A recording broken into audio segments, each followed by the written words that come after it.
మొత్తంలో కూడా ఆలయ ప్రసాదం ఎంతో పవిత్రమైనటువంటి ప్రసాదంలో జంతువుల అవశేషాలు, జంతువులు కొవ్వు కలిసిందని, పశువులు కొవ్వు కలిసిందని, పంది కొవ్వు కలిసిందని రకరకాలుగా వేస్తే చివరికి సుప్రీంకోర్టు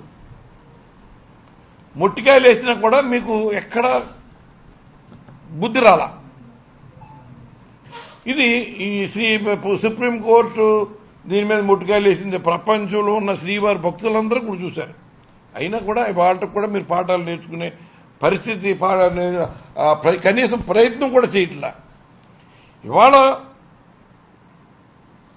వైఎస్ఆర్సీపీ ప్రభుత్వంలో గోశాలలో అక్రమాలు జరిగినాయని ఇవాళ టీటీడీ యువో ప్రెస్ మీట్లో పెట్టి చెప్తున్నాడంటే మరి సంవత్సరం నుంచి ఏం చేస్తున్నట్టు ఈయన?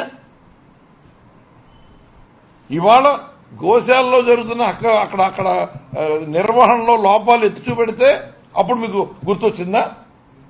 మరి మీరు ఒక కార్యనిర్వహణాధికారిగా అక్కడ ఏదన్నా తప్పు జరిగి ఉంటే ఈ 11 నెలల నుంచి 10 సంవత్సరం నుంచి మరి ఎందుకు మీరు ఎత్తు చూపించలేకపోయారు?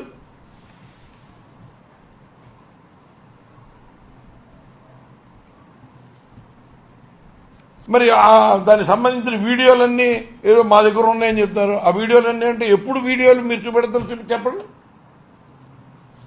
చేయని తప్పులకు కూడా తప్పులు చేసినట్టుగా అక్కడున్న ఎవరితో ఫిర్యాదులు ఇప్పించి కేసులు పెట్టి వేధించాలన్న ఒక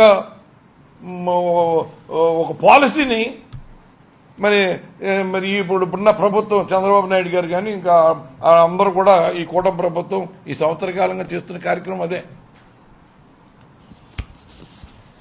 ఎవరైనా వ్యతిరేకంగా వాళ్ళకి వ్యతిరేకంగా ఉన్నా, వాళ్ళు చేసిన తప్పులు ఎత్తి చూపించినా, ఆ ప్రభుత్వంలో జరుగుతున్న అన్యాయాన్ని ఎత్తి చూపించినా వాళ్ళ మీద ఇమీడియట్ గా ఎవడొకటితో పెట్టి కేసులు పెట్టించడం, దాని మీద ఇబ్బంది పెట్టడం ఇదే జరుగుతోంది. అంటే మీరు తప్పు చేశారన్నది ఎవడు అడగకూడదన్నది మీ పాలసీయా? మీరు అధికార దుర్వినియోగానికి పాల్పడి అది మరి పాల్పడినప్పటికీ కూడా అది అధికార దుర్వినియోగం జరిగిందంటే వాళ్ళ మీద ఫిర్యాదులు పెట్టి చేయిస్తున్నారు. వాళ్ళకి ఏదో గొంతు ఎత్తకుండా మరి నోళ్లు ముగించే ప్రయత్నం చేసి తప్పుడు కేసులు పెట్టే ప్రయత్నం చేస్తారు. ఇవన్నీ ఆంధ్రప్రదేశ్ ప్రజలే కాదు, సమాజం అందరూ అన్ని రాష్ట్ర దేశంలో ఉన్న వాళ్ళందరూ కూడా చూస్తున్నారు. ఈ రాష్ట్రంలో జరుగుతున్న పరిపాలన తీరు విధానం ఎలా జరుగుతుందో, ఎంతో దుర్మార్గంగా జరుగుతుందో.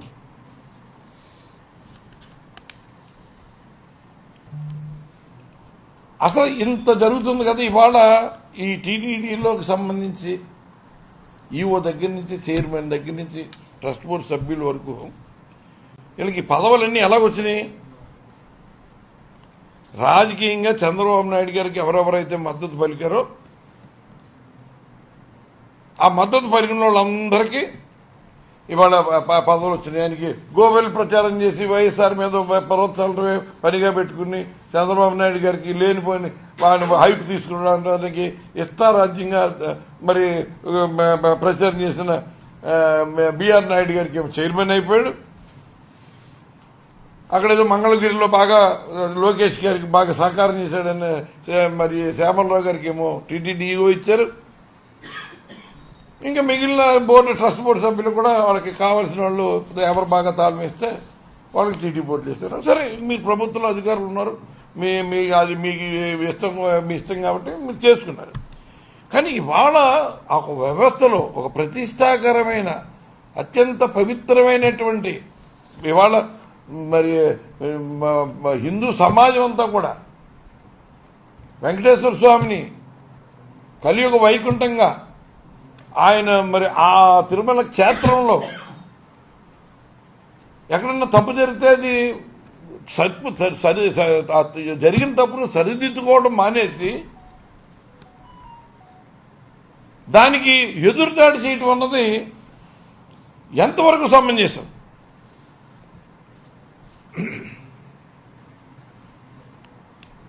అంటే మీకు ఇప్పుడు ఏదైనా మీరు తప్పు జరిగితే, తప్పు చేశారని చెల్లిస్తే, జరుగుతున్న తప్పు చూపెడితేనే మీకు గతంలో జరిగిన తప్పులన్నీ ఇప్పుడు నెతుక్కుని తప్పులు జరిగినాయి అన్ని ప్రచారం చేయడానికి మీరు సాహసిస్తారా? ఇప్పుడే చెప్తారా? మరి అడ్మినిస్ట్రేషన్లో మీకు ముందు కానీ తర్వాత కానీ ఇప్పుడు జరుగుతున్న వ్యవహారంలో కానీ ఎక్కడెక్కడ లోపాలు జరుగుతున్నాయన్నది చూసుకోవాల్సిన బాధ్యత మీకు లేదా? ఈ టీటీడీ ఈవోగా అంటే ఈవో అంటే ఏంటి? ప్రభుత్వానికి ఒక ఏం చెప్తా చేసే తొత్తు కింద పనిచేస్తారా? ఇవాళ ఒక ఈవోని ఒక సాధనం కింద ఒక ఇన్స్ట్రుమెంట్ కింద వాడుకుంటున్నారు తప్ప ఒక సీనియర్ మోస్ట్ ఐఏఎస్ ఆఫీసరు ఒక ప్రతిష్టాకరమైన టీటీడీ గోశాలలో ఇలాగా నిర్వహణ లోపం జరుగుతుంది, అక్కడ ఉన్న గోవులు చనిపోతున్నాయి అన్న విషయాన్ని తెలియజేస్తే దాన్ని ఇంత రాద్ధాంతం చేసి దాన్ని మరి మీరు దాన్ని వక్ర మార్గం పట్టించి ఎదురుదాడులు చేసి డైవర్షన్ పాలిటిక్స్ చేస్తే ఈ టీటీడీ ఈవోని ఒక ఇన్స్ట్రుమెంట్ గా వాడుకోవడం అన్నది ఎంతవరకు సమంజసం అన్నది మరి ప్రజలందరూ కూడా ఆలోచించవలసిన విషయం. ఇవాళ టీటీడీని ఒక పొలిటికల్ సెంటర్ కింద మార్చేశారు. ఎంతో ఆధ్యాత్మిక కేంద్రమైనటువంటి ఎంతో పవిత్రమైనటువంటి ఒక భక్తులు అంటే హిందువుల ఆరాధ్య దైవ అయినటువంటి ఆ తిరుమల శ్రీ వెంకటేశ్వర స్వామి వారి క్షేత్రాన్ని ఒక రాజకీయ కేంద్రం చేసి